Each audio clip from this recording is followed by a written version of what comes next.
혹시 이번 12.3 내란 사태와 법원 폭동 사태 겪으면서 보수의 극단적 우경화 현상이 강해지는 건 아닌가, 건강한 보수가 설 자리 잃는 건 아닌가, 이런 우려의 목소리도 나오는데요. 오늘 그 가운데 한 분의 목소리를 직접 들어보려고 합니다. 1971년 국제신문 기자로 시작해서 월간조선 편집장 거쳐서 조갑제닷컴 대표에 이르기까지 55년째 기자 생활을 하고 있는 분이죠. 대표적인 보수 논객 조갑제 대표, 오늘 뉴스쇼에 직접 모셨습니다. 어서 오십시오, 예, 대표님. 감사합니다. 예.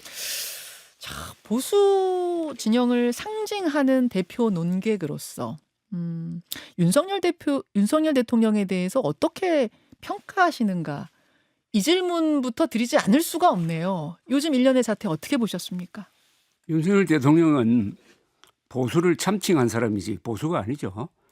보수라고 하면은 보수적 가치를 가져야 되는데 보수적 가치관을 모조리 부정하고 최근에는 두 가지 사건으로서 완전히 보수를 괴멸시켜 버렸는데, 하나는 의료 대란입니다. 의료 대란이요. 예. 두 번째가 이번에 비상계엄령 선포인데 그렇게 함으로써 아마 최악의 대통령으로 기록될 거예요. 그런데 윤석열 대통령을 보수라고 하는 바람에 예. 보수도 같이 도매금으로 넘어가게 되고, 또 보수라고 하는 사람들이 윤석열 대통령을 보수라고 착각하고 윤석열 대통령과 한 몸으로 묶어가지고 지금 인수봉으로 오르려고 하는 거 아닙니까? 그러니까 이게 썩은 새끼줄을 잡고 예. 인수봉을 오르려고 하는데, 인수봉이라는 뜻은 저는 거기 조기 대선이라는 게 기다리고 있으니까. 예. 그래서 전략적 이념적 착각을 하고 있는 보수가 많은데 한국 보수가 다시 살려면은 이 윤석열 대통령과 헤어지면서 예. 왜 헤어지는지를 설명을 해야 됩니다. 윤석열 대통령이 왜 보수가 아니고 윤석열 대통령을 버려야 왜 보수가 살 수 있느냐 하는 것을 설명할 필요가 있어서 제가 요새 그 일을 좀 하고 있어요. 윤석열 대통령은 보수가 아니다, 보수 참칭이다. 왜 보수가 아닙니까? 보수는 세 가지 가치거든요. 예. 첫째, 사실, 예. 사실에 기반한 법. 세 번째가 자유죠. 이번에 윤석열 대통령이 세계적 공명선거인 지난 4월 총선을 부정선거로 몰았잖아요. 예. 이건 거짓말이잖아요. 그죠? 예. 그다음에 비상계엄령을 불법적으로 선포해놓고 이게 통치권 행사라고 또 거짓말했잖아요. 어허. 이중 거짓말한 거 아닙니까? 그 결과로서 자유를 속박하잖아요. 특히 제일 미스터리가 거기 왜 체포자 명단에 한동훈 대표가 왜 들어갑니까? 아, 한동훈 대표 왜 들어갔다고 보세요? 저는 지금 언론에서 보도하고 있는 게 이게 과연 진정한 계엄 선포의 사실일까 하는 데 대해서 의문을 갖고 있습니다. 그게 무슨 말씀이실까요? 저는 예. 김건희 여사 보호가 이번 비상계엄의 제1 목표가 아니었느냐 하는 생각이 듭니다. 김건희 여사 보호요. 뭐 그걸 비교적 정확하게 쓴 분이 양상훈 조선일보 주필인데, 예. 그러니까 특검 법안 통과될 위기였잖아요. 12월 10일이 표결 예정돼 있잖아요. 맞습니다. 그래서 김건희 여사를 보호하기 위해서 이렇게 한 거다. 그러다 보니까 한동훈 여당 대표도 그렇죠. 체포자 명단에 있었다. 이 체포자 명단에 이해할 수 없는 게 한동훈 대표고요. 예. 그다음에 선관위 그 뭐 위원장 들어간 거하고, 예. 그다음에 포고령에 어허. 전공의가 왜 들어갑니까? 그리고 전공의를 왜 넣겠어요? 그것은 의료 대란 때문에 자기가 실패했다는 걸 알죠. 자기를 괴롭힌 게 전공이라고 생각한 거 아닙니까? 그런데 그 포고령에 보면은 포고령 자체가 거짓말이에요. 파업 중인 전공의들은 48시간 안으로 돌아오지 않으면 처단하겠다 했어요. 예. 전공의들은 파업 안 했잖아요. 그렇죠. 그렇죠. 사표 내고 사직한 거죠. 직업 선택의 자유를 행사한 건데 그걸 파업이라고 묶어가지고 그것도 처단한다고 한 거는 한동훈과 전공의 두 사람에 대한 억하 심정이 있었다고 봅니다. 저는. 아, 김건희 여사를 괴롭히는 사람, 자신을 괴롭히는 사람, 미운 사람들 다 집어넣어서 한동훈 대표와 의사지. 한동훈과 의사. 그런데 문제는 한동훈 대표도 보수고 자기 편이고 예. 의사들은 보수 중에 보수 아닙니까? 그런 사람이 많죠. 이 예. 보수 세력 중에 가장 잘 조직된 사람들이 뭐 군대, 기업, 기독교 이런 다음이 의사 집단 아닙니까? 하하. 이번에 의사들과 적이 되는 바람에 예. 지난 총선 망쳤잖아요. 총선도 그것 때문에 망쳤다고 예. 보세요? 큰 그렇죠. 원인이라고 보세요? 아니 의사표가 저는 100만 표가 움직였다고 봅니다. 그렇게 보세요. 의사, 가족, 간호사 다 합치면은. 그러면 뭐 이야기가 이렇게 흘러가네요. 한동훈과 의사를 저격했다. 크게 보면 윤석열 대통령이 보수를 저격했다. 한국 보수를 저격했다. 이렇게까지 흘러갑니까? 윤석열 대통령은 그동안 3년 동안 문재인 정권의 비리라든지 반국가적 행위에 대해서는 수사를 안 했어요. 겉으로만 했지. 문재인 대통령을 수사했어야지. 문재인 대통령이 5년 동안 저지른 엄청난 문제가 얼마나 많습니까? 더구나 이거는 헌법을 위반하고 김정은 앞에서 나는 남쪽 대통령이라고 사칭하고 그런 걸 포함해서 9.19 군사합의 등 그리고 탈북해온 청년들을 강제로 북송한 거 등등 다 문재인 대통령한테 물어야 되는데 그건 안 하고 누구를 했습니까? 보수를 저격한 거 아닙니까? 그러니까 내부 총질한 거 아닙니까? 그렇게 물론 지금 문재인 대통령에 대한 평가라든지 이런 것들 다른 생각 가지신 분들도 계시고 토론거리가 되겠습니다만 보수의 생각으로는 자, 수사를 해야 될 곳은 여기였는데 그렇지. 이쪽을 저격했다 지금 그 말씀이신 거예요. 아니, 저격을 첫째 예. 청와대를 저격했잖아요. 청와대를 예. 제왕적 권력의 상징이라고 그랬잖아요. 예. 그게 제왕적 권력의 상징 맞아요? 제왕적 권력. 그럼 이승만 박정희가 아들한테 권력 넘겨줬습니까? 거기 계셨던 역대 대통령들이 다 고심해서 나라를 발전시킨 거 아닙니까? 그걸 총체적으로 묶어가지고 예. 제왕적 권력의 상징이라고 했는데 그러면서 가만보니까 나왔죠. 용산으로. 본인이 제왕적 권력이 된 거 아닙니까? 이번에 통치권은 예. 내가 마음대로 할 수 있다. 예. 비상계엄령도 마음대로 할 수 있다는 게 그게 바로 왕입니다. 왕. 아하. 예. 그다음에 자신을 대통령으로 만드는데 결정적 역할을 한 이준석 대표를 유죄 추정의 원칙에 따라서 몰아낸 거. 그다음에 자기 편인 의사들 저격하고 이번에 비상계엄령 펴가지고 헌법을 저격한 거 아닙니까? 다 공통점이 뭡니까? 다 보수적 가치, 예. 보수적 세력, 예. 보수적 상징을 저격한 거예요. 하하. 그래서 제가 내부 총질이라고 합니다. 내부 총질. 총질로. 내부 총질러 보수를 저격했다. 야, 그 말이 그냥 귀에 탁 꽂히는데요. 그럼 윤석열 대통령은 어떻게 이렇게까지 갔을까? 그러니까 물론 그 부분에 대해서 자신을 괴롭히는 사람들 싫을 수도 있고 뭐 미운 사람도 있을 수 있지만 그렇다고 계엄까지 갔다? 이거는 지금 상당히 나간 건데 결정적인 계기 방아쇠를 당긴 건 뭐라고 보세요? 좀 김건희 여사를 보호해야 되겠다는 그 마음? 절박한 마음인데 김건희, 윤석열 두 사람의 인간관계에 대해서 기자들이 알면서도 안 쓰잖아요. 그 인간관계가 뭔데요? 김건희 여사가 갑 아닙니까? 갑이다. 네. 아, 윤석열 대통령이 어리고 아, 그리고 두 분에 드리워진 이 주술과 음모론의 영향. 음모론. 주술과 음모론이죠. 주술과 음모론. 그 음모론. 음모론이라 하면 지금 나오고 있는 부정선거 음모론. 이야기를 네. 말씀하시는 그게 결합됐을 거죠. 때 망상. 이번 계엄은 망상적 계엄이거든요. 망상적 계엄. 아니 부정선거 없었잖아요. 이게 그런데 부정선거 있었다고는 망상을 가지고 병정놀이 하듯이 군대 안 간 분이 사람이 총을 든다는 게 얼마나 무서운 거고 총 든 집단을 동원한다는 것이 얼마나 끔찍한 결과를 가져온다는 걸 모르고 한 거 아닙니까? 예. 그 부정선거로는 말입니다. 사실 과거에도 있었어요. 과거에도 이런 이야기들이 있었지만 그때는 이제 온라인 정도에서 물밑에서 와글와글거리다가 사라지고 뭐 이랬던 거 아니겠습니까? 이 진영 저 진영 할 것 없이 나왔던 이야기인데 맞아요. 어떻게 이번에는 대통령이 그걸 덜컥 물어가지고 계엄까지 갔느냐? 어떻게 이렇게 커졌느냐? 저는 그게 좀 궁금해요. 저도 이건 상상을 초월하는 일입니다. 아니 이건 세계적 사건이에요. 예.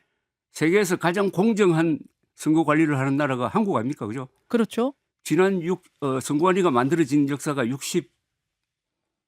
올해로 62년입니다. 62년인데 한 번도 선거관리가 관련된 조직적인 범죄는 없었다고. 예. 그러니까 0.73%로 이겼으면 다른 나라에서는 막 들고 일어났을 거 아닙니까? 한국은 선관위를 믿으니까 바로 이재명 대표가 승복한 거 아닙니까? 그렇죠. 예. 우리 역사에서 아주 좋은 제도를 하나 만든 게 우리나라의 선거 관리인데 이 가장 공정한 선거를 부정선거로 모는 거 이게 부정선거입니다. 그게 뭐 아니 예. 제가 농담을 하는 게 아니에요. 예. 가장 공정한 선거를 부정선거로 몰고 그게 승복하지 않잖아요. 예. 윤석열 대통령의 이번의 계엄은 지난 총선 결과에 승복하지 않는 겁니다. 그렇지 않습니까? 그러네요. 그 말이 그렇잖아요. 그러니까 윤석열 대통령은 지금 국회는 부정선거로 당선된 사람들이 장악하고 있는 범죄자의 소굴이다 이래 본 거 아닙니까? 그렇게 되니까 이 사람들을 끌어내려야 되는 거고 그게 그렇게 흘러가는 그걸 거군요. 합리화하기 위해서 선관위를 쳐들어가 가지고 서버를 가져와 가지고 그걸 적당히 굴려 가지고 부정선거가 있었다고 발표할 계획으로 한 거 아닙니까? 그러니까 이거는 예. 이게 부정선거입니다. 이게 부정. 그리고 대통령이 주도한 부정선거입니다. 그런데 우리 역사에 교훈이 있어요. 4.19 때 예. 이승만 대통령 물러난 다음에 혁명재판소가 그때는 혁명재판소가 아니죠. 5.16 뒤니까. 하여튼 그때 재판을 해가지고 사형된 사람이 한 사람 있어요. 그 사람이 최인규입니다. 최인규 내무장관이었어요. 예. 이 사람이 부정선거를 획책했다 해가지고 사형됐습니다. 예. 살인범으로 사형된 것도 아니고 그 사람이 발포명령 내린 사람도 아니에요. 부정선거가 바로 사형의 원인입니다. 그런데 윤석열 대통령의 이번에 공명한 선거를 부정선거로 세계 만방에 천명한 이거는요. 계엄령 선포한 것보다 더 큰 범죄입니다. 아니 선거에 아마 2,800만 명이 투표했을 겁니다. 이번에. 단 한 표의 부정도 없었어요. 2,800만 명의 투표 자체가 주권자의 주권 행사입니다. 예. 그래서 제너럴 일렉션이라고 그러잖아요. 예. 그 말은 국민들의 일반 의지를 확인하는 게 바로 선거라는 신성한 거죠. 그걸 토탈로 부정하는 사람. 대통령의 헌법상 책무가 헌법 수호가 제일 먼저 나오잖아요. 물론이죠. 여기에 대해서는 언론이나 정치인이나 학자들이 심각하게 다뤄야 됩니다. 이게 가장 심각한 겁니다. 부정선거 획책은 과거에 사형을 당할 정도로 무겁게 다뤄지는 일이다. 그렇죠. 그 일을 지금 대통령이 저지른 거다. 그렇죠. 그 말씀이세요. 근데 선동 유튜브 중독으로 망상에 빠진 것 같다. 그런 말씀도 그런 진단도 내놓으신 적이 있더라고요. 예, 지금 유튜브를 뭐 대통령이 많이 본다는 건 알고 있는데 그게 뉴욕 타임즈에서 이번 이 부정선거 음모론을 재밌게 분석을 했는데 그 기사를 읽어보니까 한국의 한 학자가 이 사건은 계엄령 선포는 유튜브 알고리즘에 중독된 사람이 일으킨 세계 최초의 반란이라고 적었더라고요. 세계 최초의 반란. 세계 최초의 반란. 세계 최초의 이게 반란. 농담이 아니고 정확하죠. 윤석열 대통령이 유튜브 중독됐잖아요. 그렇다고 하더라고요. 그런데 그 유튜브가 부정선거론을 계속 전파하니까 그것만 보다가 또 사실은 자기 때문에 총선 망쳤는데 그거 보면 위안이 되잖아요. 내 때문에 된 게 아니고 부정선거 때문에 내가 졌구나. 그런데 여기에 중대한 논리 모순이 있습니다. 부정선거가 있었다면, 진짜 부정선거가 있었다면 제일 큰 책임자는 누굽니까? 대통령이네요. 대통령이죠. 대통령이고 선관위는 물론 포함되지만 그 선거를 지원했던 각 정부 부처 있잖아요. 부정선거가 있었다면 그거 하나로 윤석열 대통령 탄핵감입니다. 그렇게 되는군요. 자기 모순이 발생하는군요. 그러면은 이 이번 난동 사건은 어떻게 보셨습니까, 조갑재 대표님? 전 좀비 영화 보는 것 같았어요. 좀비 영화 보는 것 같으셨어요? 좀비 영화, 그러니까 영혼 없는 사람들이 쳐들어갔는데 저는 거기도 보니까 젊은 사람들이 많더라고요. 지금 가담자의 절반 이상이 젊은 사람이랍니다. 가공할 사태입니다. 이번에 윤석열 대통령이 부정선거론을 외치는 바람에 젊은 사람들이 부정선거에 오염됐어요. 전염됐어요. 이게 참 비극입니다. 아니 대통령이 할 수 있는 가장 나쁜 짓이 국민들을 타락시키는 거 아닙니까? 이 부정선거 음모론에 한번 중독이 되면요. 정상적인 생활이 안 됩니다. 그리고 부정선거 음모론자가 끼어 있는 모임은 네. 갈라지는 수가 많아요. 아, 그래요. 그러니까 이건 잘못하면은 이거 심하게 되면 패가망신합니다. 그러니까 이게 부정선거 음모론을 예. 윤석열 대통령 때문에 확산시켜서 예. 거기에 전념된 사람이 몇 명이냐? 저는 수백만 된다고 봐요. 저는 이게 이 법원 폭동 혹은 이 극우화된 청년층이 아주 일부인데 크게 지금 확대 상징이 되고 있는 건지 아니면 지금 이 젊은 층의 극우화 흐름이 좀 이렇게 자리 잡고 있는 건지 이번에 궁금하더라고요. 폭발적으로 생긴 거죠. 원래 20대, 폭발적. 30대는 윤석열 대통령을 싫어했잖아요. 예. 이준석 믿고 찍어줬더니 어. 이준석 쫓아내고 하니까 배신감을 느꼈는데 이상하게 어.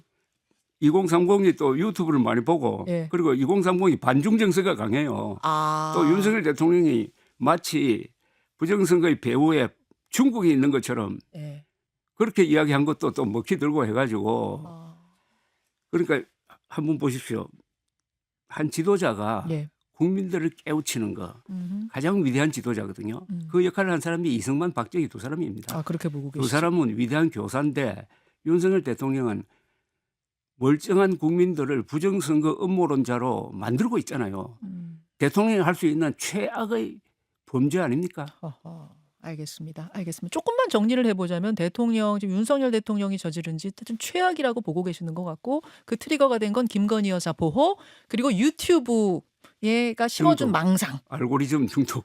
알고리즘 중독 뭐 이런 것들이 결합했다라고 보고 계시는 건데 근데 이런 일이 터지면 상대당은 보통 반사이익을 누리잖아요. 뭐 그거 당연한 거죠. 한쪽이 잘못하면 다른 한쪽 점수가 상대적으로 올라가는. 근데 민주당이 이번에 그 반사이익을 충분히 못 누리고 있다. 그래서 해석이 분분해요. 앞에 박지원 의원은 더 세게 좀 이렇게 더 시원하게 빨리 해결해야 되는데 못하기 때문에 지지층이 지금 회초리 든 거다라고 해석하셨는데 조갑재 대표의 해석은 어떤지도 궁금합니다. 지난 한 달 사이에 네.